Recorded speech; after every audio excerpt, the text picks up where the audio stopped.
तो अगर आप भी यहाँ पे सैमसंग की वॉच 4 क्लासिक या 4 क्लासिक एल या 4 LT को अपडेट करने का सोच रहे हो यहाँ पे वन UI 8 में, क्योंकि ये लास्ट अपडेट रहने वाला है सैमसंग की तरफ से, जो आपकी सैमसंग की वॉच 4 क्लासिक जो LT वर्जन है सबके लिए बेसिकली। बट यहाँ पे रुक जाओ अगर आप अपडेट करना चाह रहे हो, क्योंकि एक मेजर इशू आ चुका है हार्डवेयर से रिलेटेड, या कह सकते हो सॉफ्टवेयर से रिलेटेड। मैं कहूँगा हार्डवेयर से रिलेटेड तो नहीं, और सॉफ्टवेयर और हार्डवेयर दोनों से ही मैं यहाँ पे आपको थोड़ा सा बताता हूँ। कुछ लोग कह रहे हैं कि मतलब अपडेट के बाद सिक्योरिटी पैच अपडेट किया उन्होंने, उसके बाद ग्रीन लाइन कुछ इशू ऐसा कुछ आ रहा है उनके में, या मतलब डिस्प्ले में कुछ फ्लिकर इशू आ रहा है सच। मेरे में ऐसा कुछ नहीं है, मैंने एकदम सिक्योरिटी पैच जो लेटेस्ट है इसका वो अपडेटेड है ऑलरेडी, तो इसमें मेरे में कोई इशू नहीं आया।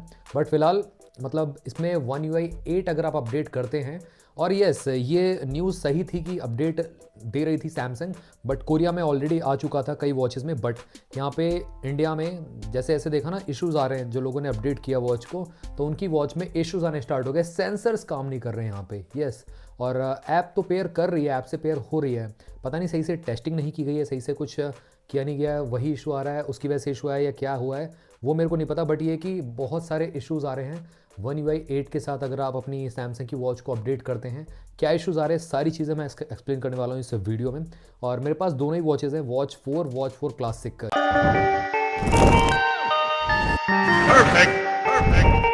तो यहाँ पे कुछ लोगों ने रिपोर्ट किया, इवन सैमसंग की वॉच 4 क्लासिक दोनों में ही उनको basically BIS sensor, wrist detection का जो बेसिकली सेंसर है वो काम नहीं कर रहा है। तो ये सैमसंग की वॉच 4 क्लासिक दोनों में देखने को मिला है कहीं ना कहीं। तो अपडेट अभी मत करिए गाइज, और इवन अगर आपको मिलता भी है तो स्किप कर दीजिएगा, और सैमसंग इस चीज़ को रोल आउट रोक देगा आई थिंक यहाँ पे। तो ये भी है थोड़ा सा। और जैसे कि वॉच 4 क्लासिक अभी भी यहाँ पे बैटरी बैकअप ठीक दे रही है मेरे को, तो ऑल्दो यहाँ पे पुरानी हो चुकी है, 4 साल आई थिंक पुरानी हो चुकी है, 4 या 3 साल, अभी भी यहाँ पे ऑलवेज ऑन डिस्प्ले पे मेरे को 12 घंटे तक का, मतलब 10 से 12 घंटे का बैटरी बैकअप मिल जा रहा है AOD ऑन करके। और AOD ऑफ करके तो यहाँ पे ज़्यादा मिल जाता है 14 आवर्स का, क्योंकि यहाँ पे आपको ऑलमोस्ट 361 mAh बैटरी कैपेसिटी मिलती है। मैं ये LT की बात नहीं कर रहा हूँ, मैं ये बेसिकली ब्लूटूथ वाली की बात कर रहा हूँ। LT अगर आप लेते हो तो बैटरी और कम चलेगी यहाँ पे, और थोड़ा सा हीट भी करती है, बट अभी ठंड का टाइम है तो उतना हीट करेगी नहीं, LT आप यूज़ कर सकते हैं। बट फिलहाल वॉच 4 क्लासिक जो है इसको अपडेट मत करिएगा। जो चीज़ें हैं बेसिकली मैं आपको बताता हूँ क्या क्या मतलब इशू हैं। एक तो BIS सेंसर काम नहीं कर रहा है, रिस्ट डिटेक्शन काम नहीं कर रहा है, और ECG जो ऑप्शन था इसमें वो बेसिकली सैमसंग के फ़ोन के साथ ही आई थिंक यहाँ पे काम करता था, वो इसमें वर्क नहीं कर रहा after updating to one UI 8 तो वॉच वर्जन बेसिकली। तो वो इशू आ रहा है, जब आई थिंक सैमसंग ने इसका रोल आउट स्किप कर दिया, तो आई थिंक यहाँ पे इंडिया में इसका रोल आउट थोड़ा लेट करेगा चेक वेक करके, तो उस हिसाब से हो सकता है। और यूज़र ने रिपोर्ट ये भी किया कि फॉर्मेट करने के बाद, मतलब फॉर्मेट किया उसके बाद यहाँ पे वर्क अराउंड करके चल रहा है, वापस से सेंसर काम कर रहे थे। बट ये फर्स्ट उसमें हुआ ही क्यों, मतलब ये ऐसा नहीं होना चाहिए था। तो ये इश्यूज़ डेफिनेटली लोगों को देखने को मिल रहे हैं अपनी सैमसंग की वॉच 4 क्लासिक में इंस्टेड। और हाँ, कुछ लोगों ने रिपोर्ट ये भी किया कि मतलब सैमसंग उनका वॉच 4 क्लासिक में अपडेट नहीं मिल रहा है। तो ये भी हो सकता है सैमसंग ने पॉज कर दिया एकदम से, क्योंकि ये इशू आने स्टार्ट हुए तो सैमसंग को तो पता चला ही होगा, तो उस हिसाब से भी यहाँ पे पॉज कर दिया है।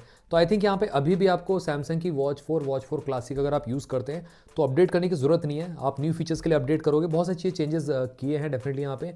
वॉच 6 क्लासिक में तो आ चुका है अपडेट, तो वॉच 4 क्लासिक के लिए आपको अभी और वेट करना पड़ेगा।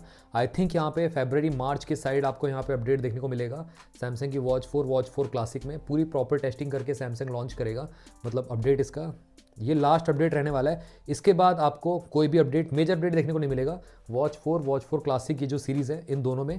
तो ये चीज़ ध्यान में रखनी है आपको। इसके लिए वॉच FE में तो आपको मिल जाएगा अपडेट, बट वॉच 4 क्लासिक में दोनों में से किसी में भी आपको देखने को नहीं मिलेगा अपडेट। और साथ ही में यहाँ पे सिक्योरिटी पैचेस आपको ज़रूर देखने को मिलेंगे इन फ्यूचर, इसको कोई दिक्कत नहीं है, उसकी कोई रोक नहीं लगाएगा सैमसंग।